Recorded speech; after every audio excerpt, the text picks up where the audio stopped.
Olá, queridos alunos, queridas alunas. Que alegria estar aqui com vocês em mais uma aula de língua portuguesa. E na aula de hoje vamos fazer uma revisão sobre os gêneros textuais. Relembrar aí várias aulas que nós tivemos sobre diversos gêneros. Então vamos lá. O que são gêneros textuais? De acordo aí com Marcuski, os gêneros textuais são os textos que encontramos em nossa vida diária e que apresentam padrões sociocomunicativos característicos. São textos materializados em situações comunicativas recorrentes. Então, os gêneros textuais são os textos que nós usamos diariamente para nos comunicarmos. Neste momento aqui, nós estamos fazendo uso de gênero textual. Estamos fazendo uso de um texto. É impossível nós não usarmos textos no nosso dia a dia, certo? E esses textos eles podem ser verbais, não verbais, podem ser escritos, falados. E durante o dia a gente encontra diversos, tá?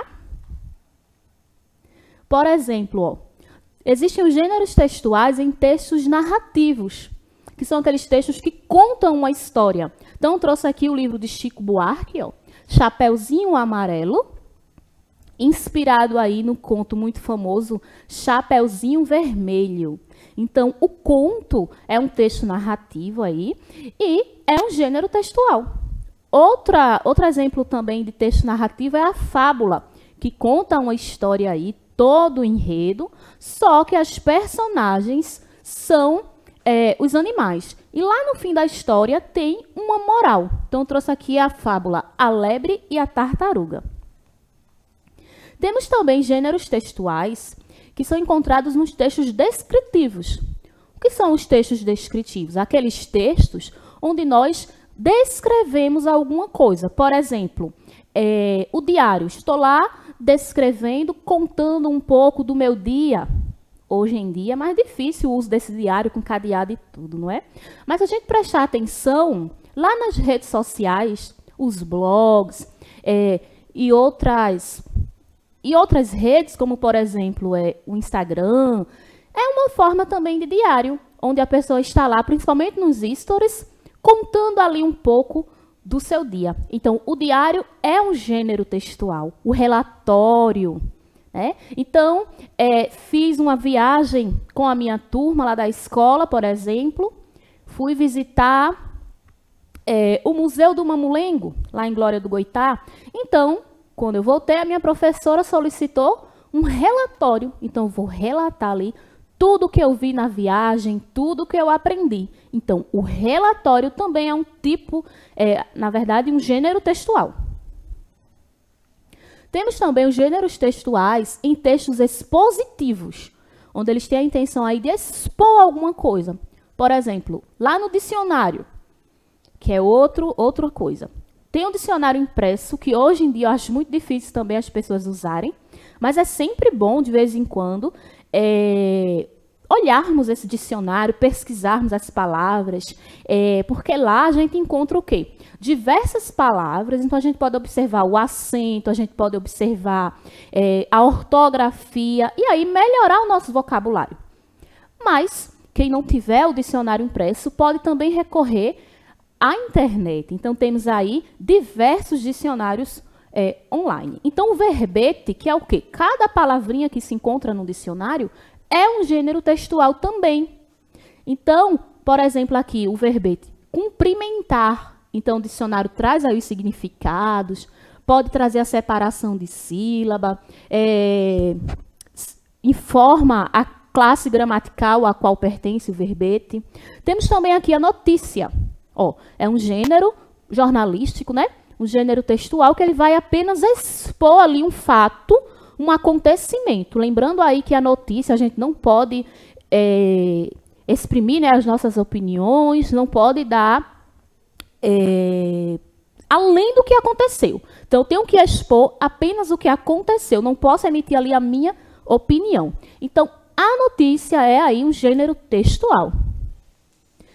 Temos também os gêneros textuais em textos argumentativos, que é aquele que aí sim vai entrar a nossa opinião, nosso ponto de vista.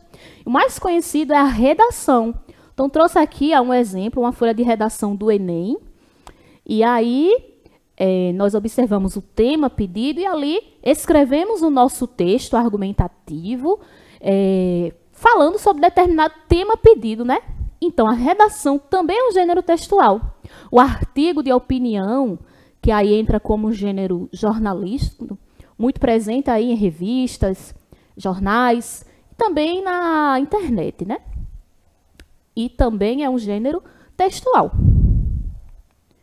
Gênero textuais em textos injuntivos, explicando como se faz, como, por exemplo, aqui uma receita. Então, a receita faz muito parte do nosso dia a dia, principalmente também na internet. Estou trazendo muito essa questão da tecnologia para a gente ver que os gêneros textuais estão presentes de diversas formas. Então, a receita, a gente está lá navegando e, de repente, encontramos alguma pessoa explicando, né, como se faz uma receita, como se faz um prato novo, e a gente vai ali aprendendo, anotando. Então, a receita também é um gênero textual. Uma regra de jogo, comprei ali um joguinho novo para brincar com os meus irmãos, com os meus primos, né, com os meus filhos, um exemplo. E ali eu vou ler a regrinha do jogo para aprender e jogar direitinho, também é um gênero textual. E de tanto a gente falar em internet, temos aqui o avanço tecnológico. Então, todos os dias acontecem transformações no nosso dia a dia. Então, todos os dias, gêneros textuais podem deixar de existir para dar espaço a outros gêneros textuais. Entra aí também os gêneros digitais. Por exemplo, tem um gênero textual que são as mensagens. Então, antigamente, nós usávamos muito a mensagem do celular. Mas o SMS. Então, assim, hoje em dia, se a gente for ver, não tem lá, não está funcionando mais como uma comunicação entre os amigos, entre os familiares.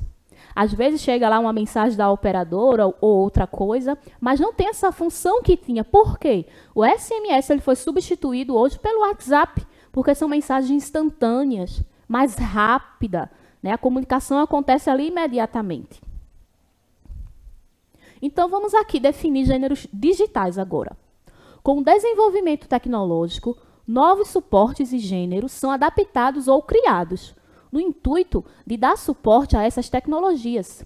Assim, gêneros digitais é o nome dado a uma nova modalidade de gêneros textuais, que surgiu com a internet dentro do hipertexto, o que viabilizou a criação de novos espaços para a escrita, possibilitando o hibridismo entre a escrita e a leitura.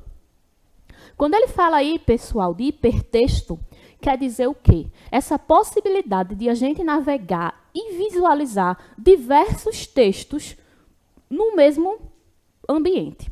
Por exemplo, vou lá visitar o blog de uma escritora. Então, ela traz ali um poema, por exemplo, ou um texto de sua autoria. Lá embaixo, ela apresenta um link. Então, ela diz, clique aqui para visualizar, por exemplo, o book trailer do meu livro. Então, eu clico e lá sou direcionada para o YouTube, onde eu vejo a apresentação do livro dela. Então, hipertexto é isso, essa mistura de textos onde eu posso navegar e conhecer ao mesmo tempo. Posso clicar num link e vou conhecer uma foto, um vídeo, outro texto. Tem muito isso no site da Wikipédia, onde a gente coloca lá para pesquisar alguma coisa e tem uns linkzinhos azul, onde eu vou clicando e já vou sendo direcionada para outras coisas, ou para outra informação sobre um escritor que eu estou pesquisando, ou para um conceito. Vai depender lá, é um jogo de palavras interligadas, né? Na verdade, um jogo de leitura, de escrita ali, interligados, para facilitar aí a minha aprendizagem. Então, exemplos de gêneros digitais aqui. Esse aqui é um post lá do Instagram. Então, a gente sabe que no Instagram a gente pode colocar a foto, pode colocar também a legenda. E as pessoas podem comentar, podem curtir. E ali existe uma interação, uma comunicação entre as pessoas. Então, eu coloquei a foto de um livro que eu terminei de ler e quis fazer uma resenha literária contando um pouco sobre esse livro. Vai que alguma pessoa ali se interessasse, gostasse da resenha e quisesse também ler.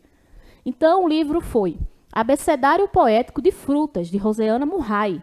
Aí coloquei umas frutas lá e postei. E do outro lado eu fiz a legenda contando, ó. Este livro é uma verdadeira salada poética de frutas. Muito saudável, não? A escritora ama colocar frutinhas nas árvores para alimentar os passarinhos que vão visitá-la. E isso é verdade. Ó. Rosiana Murray, ela sempre coloca frutinhas lá perto das árvores da casa dela para que os passarinhos possam ir lá visitá-la e aí ela se inspira para criar suas histórias. Então, gente, o post aí é um gênero digital e textual também, porque por ele ser digital, não quer dizer que ele não seja textual, estão unidos. A legenda ali é um gênero textual. E os comentários das pessoas também. Veja só aqui. Temos aqui o SMS, que já foi falado, que foi trocado pela mensagem do WhatsApp ou até pelo direct do Instagram, coisas mais rápidas. Né? Então, foi trocado aí. Temos também as lives, no tempo da pandemia. Tinha o quê? Muitas lives, muitas pessoas em casa sem poder sair. Então, elas encontraram outras possibilidades, né, de trabalhar, de se socializar. Então, um gênero textual que surgiu aí, com mais ênfase mesmo, foi a live. Então, no Instagram podia fazer, no YouTube e no Facebook. Vamos praticar um pouquinho aqui.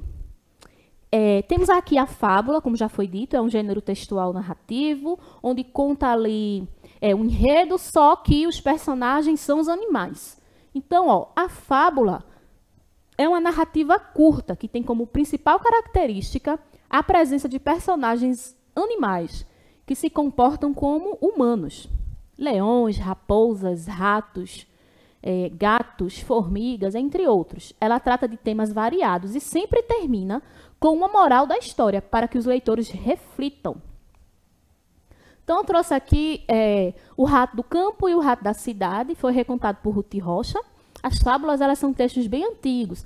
Então, assim, muitos escritores costumam recontar do seu jeitinho.